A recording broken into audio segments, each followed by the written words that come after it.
Maintenant, le deuxième songe que j'ai fait, c'était, je me suis retrouvé toujours, c'était aussi comme si on était dans une salle, un peu comme dans une université.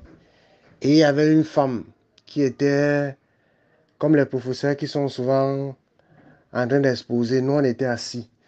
Maintenant, je l'écoutais, elle était en train de parler de l'intelligence artificielle. Elle le parlait tellement avec tant d'assurance et d'orgueil dans son cœur que pendant qu'elle exposait, elle donnait des orientations un peu comme à la jeunesse africaine, sur comment la jeunesse doit s'intéresser à l'intelligence artificielle, surtout à l'intelligence artificielle un peu dans le domaine militaire. Elle était un peu trop zélée. Maintenant, dans mon cœur, j'étais assis.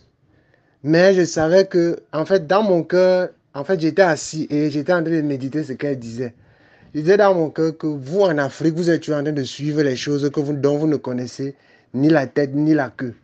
Au lieu d'orienter l'intelligence de la jeunesse africaine dans des choses vraiment utiles, vous allez embrasser des technologies que vous ne connaissez pas. C'est la dernière, dans mon esprit, c'est ce que je disais. Donc, c'est la dernière vague de technologies qui a évolué dans le domaine de l'informatique.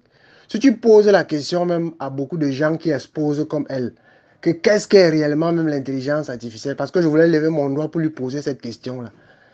Et dans mon esprit, je savais qu'elle ne connaissait pas exactement ce que c'est. Et que c'est une femme qu'on a seulement envoyée comme beaucoup pour venir raconter, pour venir égarer les gens. Parce que ce n'était pas l'orientation, ce n'est pas l'orientation qu'il faut donner à ces choses-là.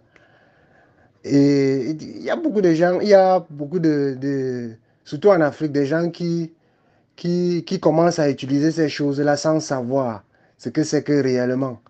Au lieu d'orienter l'intelligence de la jeunesse africaine, par exemple, si tu prends par exemple, si on prend par exemple dans le domaine des mathématiques, au lieu d'orienter l'intelligence de la jeunesse africaine pour comprendre les mathématiques de façon intuitive, pour pouvoir créer des choses qui vont sortir le continent africain dans le développement, ils courent pour aller embrasser des nouvelles technologies, la dernière vague de technologies qui a été créé par l'industrie de l'informatique, surtout l'informatique occidentale. On n'a pas encore, en Afrique, on n'a pas encore maîtrisé beaucoup de domaines, les technologies qui sont, les applications qui sont venues en premier dans le domaine de l'informatique. Je vais prendre par exemple un cas.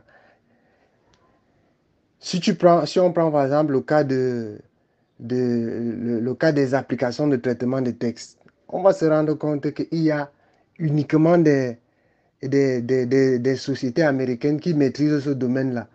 Et tu vois, on va aussi voir que, au lieu que nous, en Afrique, on s'intéresse à ces choses-là pour percer ces choses-là et nous aider à sortir du sous-développement, on peut embrasser des choses qui ne sont pas encore, qui ne, sont- qui ne vont pas nous servir. Parce que ces choses-là vont nous asservir, parce qu'on va devenir esclave des machines. Donc voilà un peu ce que je me disais dans mon esprit. Et j'ai voulu poser la question, j'ai voulu lever mon doigt comme ça, mais elle est passée. Elle n'a pas, elle n'a pas, elle n'a pas prêté attention. Donc voilà ce que je voulais partager avec vous.